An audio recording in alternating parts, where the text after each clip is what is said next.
2024年10月の14日、月曜日祝日ですけれども、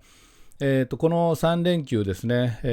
いろいろ、ネットを見ていたり、新聞の記事を読んだりですね、したところで、この主に都心なんですけれども、不動産マーケットにですね、待ち受ける、3つの試練というか、危機というか、そういったテーマでですね、ちょっと動画を撮りたいなと思ったので、それを今からお話をしたいと思います。まず一つはですね、先週の10日、中古マンションの市況の動画を上げたときに、その動画についていただいたコメントなんですけれども、石破総理誕生で都心タワマンがどんどん売りに出されているのが面白いと、中国系の所有者も売っているかも、価格も下がるからということなんですね。で、改めてもう一度グラフちょっとご覧いただきたいんですけれども、これが首都圏全体のですね、棒グラフが在庫です。右下に黄色いちょっと棒グラフがありますが、これが新規登録の件数ですね。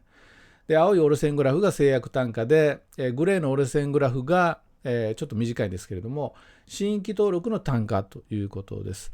東京都ご覧いただくと、このグレーの折れ線グラフがポコッと上に上がっているのが分かると思います。この2ヶ月ですね。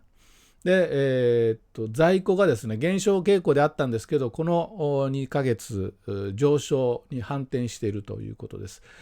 これは郊外、3県ですね、では見られない傾向で、東京都なんですけども、東京都の中でも23区の中でも特にこの都心3区が顕著だということです。もうこのグレーの折れ線グラフがエビ反ってるような形になってますけども、ずっと下がってきた在庫件数が反転して、制約単価は落ち着いて、一方で、新規登録の単価が跳ねてるということですね。これは、築浅の物件がですね、高い値段で売りに出してきているということなんですけれども、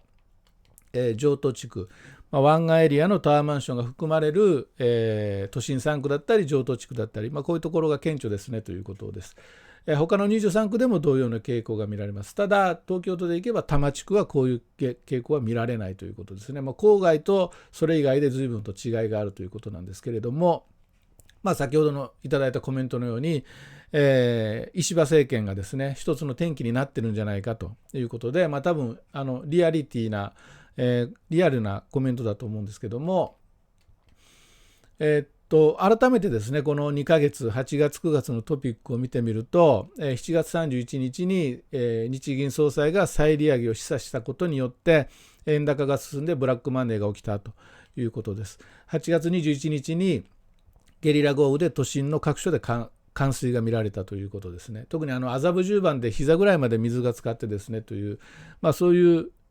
ありえないようなですね、映像が、SNS で拡散されて、都心部でも、こんなことが起きるんだということで、1時間に100ミリの雨が降るとですね、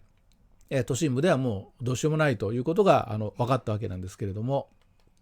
そして9月のですね27日に石破ショックがあったということです。それぞれはですね、全然違う、テーマ分野ですね、金融政策、それと異常気象、それと政局ということです。それぞれがですね、マーケットにどう影響を与えるかということを考えたときにですね、不動産市場には先ほど言ったようないきなり新規物件が増えると、そして、新規物件が増えるんですけれども、その増える度合いよりも、出てきた価格が非常に高値であるということですよね。ということで、この、マーケットの状況を見たときにですね、これからもう2週間切りましたけれども、衆議院選挙があります。その衆議院選挙で、自民勝つのかなと思ってたんですけども、意外とですね、自民大敗するんじゃないかという声が多いですね。これは今の自民党が好きではないとか、石破さんが手のひら返しだとか、いろんな理由があって、どちらかというと、今回は自民党負けてほしいというような、そういう期待も半分入ってると思うんですけども、意外とですね、多いんだなと。石破さんは地方の高齢者に非常に人気があるというふうに理解してるんですけれども、今回都市部で、どこまで自民党が票を取れるのかというところはちょっと注目したいなというふうに思っています。それと東京一極集中は問題だというふうに今どの政治家もどんどん声を上げていってるように見えます。以前からこの課題はあったんですけれども、今回地方創生ということを掲げて、途中から日本創生になんか変わってるんですけれども、都心部のですね、都市部の人たちはですね、この一極集中という問題をどういうふうに解決するんだと、その具体策をですね、今回の、政治選挙活動の場面でですね、ぜひ、集中して聞いてみたいなというふうに思います。で、その議員が通った時に、その政党が票を取った時にですね、それが本当に実行に移されるんだろうかということですよね。これは短期ではなくて中長期で、注目したいテーマかなというふうに思っています。それとですね、石破さんの手のひら返しということで野党がいろいろ言ってますけれども、手のひら返しが全て悪いというふうには私は思ってなくて、例えば金融所得課税なんかは議論しないというふうに今言ってますけれども、やっぱそれはその通りだというふうに思います。総理になった後も手のひら返しというのは岸田さんなんかもありましたし、そういう意味では手のひら返しそのものがどうこうというよりはその内容がどうこうだと思うんですよね。そこで例えば金融政策なんかは今利下げするべきではないということを手のひら返し、あれはちょっとどうかなと思います。やっぱり金融政策というのは日銀が決めるべきもので、それは、物価上昇次第だと思うんですね。インフレ率の動向が決めるべきものであって、実際に決めるのは金融政策決定会合なんですけれども、それは総理大臣が決めるべきものではないというふうに思います。いろんな意味でこの手のひら返しの是非というところもこれからですね、政治を見る上ではなんか選挙をするときはですねすごくいいことを言うんですけれども、実際になったら、そうじゃないということはもうこれからもずっとあると思うんですね。政治家というのは、選挙のためにですね、選挙で勝つために、それが目的になっているような気がするんですけれども、この、短期だけではなくて中長期でですね、この、政治がどういうふうに変化していくのかっていうのはやっぱり見る必要があるのかなというふうに思ってます。これは、海外の投資家がよく見てます。日本は買いなのかどうなのか、投資先として向いてるのかどうかということを見るときに、政治が安定してるかっていうのはもう大前提、一番最初にそこを見ると思いますので、同じようにですねこの政治というものを見なきゃいけないのかなというふうに思ってます。2番目、これがですね金曜日、11日にですねニュースで、流れてました。中野サンプラザの、再開発計画が、見直しになったということですね。許可申請を取り下げるということなんですけれども、改めてですねこれどういうものかということで、これは中野区の資料なんですけれども、今回のプロジェクトというのはここに当たります。この今黄色くなったところですね。中野区役所と中野サンプラザというふうに書いてますけども、ここが再開発をされるということで、高さ262メートルですから、虎ノ門ヒルズよりも高いですね。それだけ大きな高い建物が建てられるということです。2.3 ヘクタール敷地が。で、事業者はですね、野村東急住所 JR 東日本でヒューリックです。ヒューリックが赤くなっているのは、実はヒューリックは7月の時点でこのプロジェクトから降りますと言って降りたんですね。でその時に中野区から出た資料の中で、了承したと、ただスケジュールは守りなさいということを書いてあったんですけども、結局半年経たないうちにですね、そうではなくなってしまったということで、今突然のことではなくてですね、建築費が900億上がるからということが大きな理由だそうですけれども、それは今に始まったわけではなくて少し前からずっといろいろあったんだろうなということが分かるんですが、こういう普通ありえないですよね。これだけ大きなプロジェクトが途中で頓挫するっていうことは今まであまり聞いたことがないんですけれども、竣工時期が遅れるっていうのはあったんですけども、一部ですね、麻布台ヒルズですけども、ここまで、プロジェクト自体が頓挫するということはなかったと思うんですけれども、今回こういうことが起きたということです。ちなみにヒューリックっていう会社ってどうなのっていうことなんですけれども、後ほどちょっと説明しますけども、今回のこの再開発の見直しというのはですね、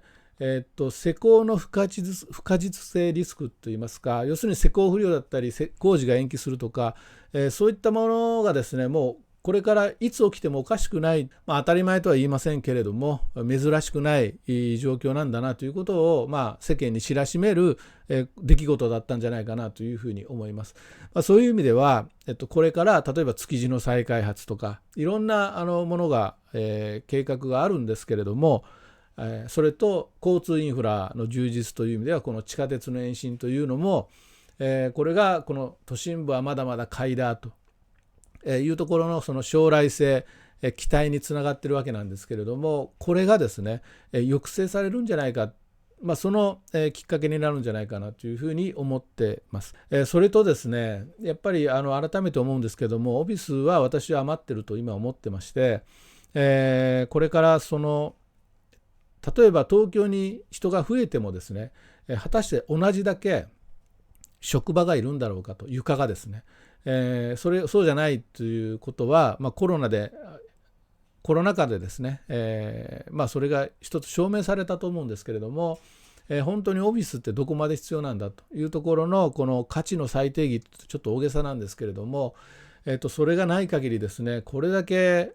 高さ緩和をして容積率緩和をしてどんどんオフィスの床を作っていくっていう状況は、ちょっとこの今の過剰な需給のバランスをですね、よりその供給過多にしていくだけなんじゃないかなというふうに思ってまして、それぞれ違うことを言ってるんですけれども、結局はですね、この都心の不動産の価値というものが、本当に、これからも高まっていくんだろうかと、供給過剰なんじゃないだろうかと、需要はひょっとして減退していくんじゃないだろうかと、いうような局面に今来てるのかなというふうに思います。ヒューリックどうして降りたのかなっていうふうに思うんですけれども、このヒューリックっていうのは、実は分譲住宅をやってないので一般の人はあんまり詳しく知らないと思うんですけれども、経営指標を見るとですね、すでにもう東急不動産よりも経常利益が上です。財閥大手よりもですね ROE がもうはるかに高い、ですね 13% を超えてます。非常に優れた経営をしているという評価が、される不動産会社の一つだと思うんですけれども、その会社がですね、もう3ヶ月以上前にこのプロジェクトから外れていると、そこは建築費だけなのか、もしくはその再開発の価値というものに、疑問を持ち始めたのか、わからないですけれども、ただヒューリックの記事の中でですね、オフィスはもう過剰だというふうなコメントをしている、西浦さんというこの会長がいらっしゃるんですけれども、このヒューリックをですね、社名を変え上場し、こういう経営指標、優れた経営指標を出している、これを継続している、素晴らしい経営者の方がいるんですけれども、その人がオフィスは過剰だというふうにおっしゃってるんですが、そういう意味では今回の一つプロジェクトが飛んだしたそれだけのことじゃなくてですね、いろんなことを実はマーケットにメッセージしている出来事なんじゃないかなというふうに思ったりします。それと、収まらない物価上昇リスク、要するに金利ですよね。利上げの可能性、先ほど石破総理が利上げのタイミングじゃないというふうなことを言ったと言いましたけれども、総理大臣が決めるもんじゃなくて、日銀の総裁が独断で決めるわけじゃなくて、要するに何が決めるかというと、物価が上がると金利上げなきゃいけないんですよね。そういう意味ではちゃんと数字を見る必要があって、3月にマイナス金利を解除して7月に 0.25% 利上げをしたというこのピッチでいくとですね、その次もうないだろうじゃなくて、半年後ぐらいにあるのかなっていうふうに思うんですけれども、ちなみに金融政策決定会合のスケジュールは今後こうなってまして、この赤いところが展望レポートが出るところです。展望レポートの中で1年後の物価はこれぐらいじゃないかっていう、インフレですよね。インフレ率がどれぐらいだというこの数字が変わったことによって7月 0.25% 利上げがあったわけなんですけども、ということでいけば展望レポートが出るタイミングで利上げをするというのが非常に分かりやすいというふうに思うんですけれども、それでいくと今回の10月は衆議院選挙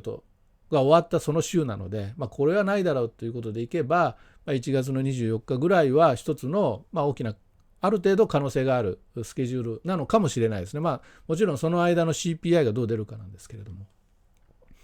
で、ある日銀の OB の方が、これYouTube の中でおっしゃってたんですけども、2024年末の政策金利のレベルは水準どれぐらいでしょうかって聞かれたときに 0.75 だというふうにおっしゃってたんですけども、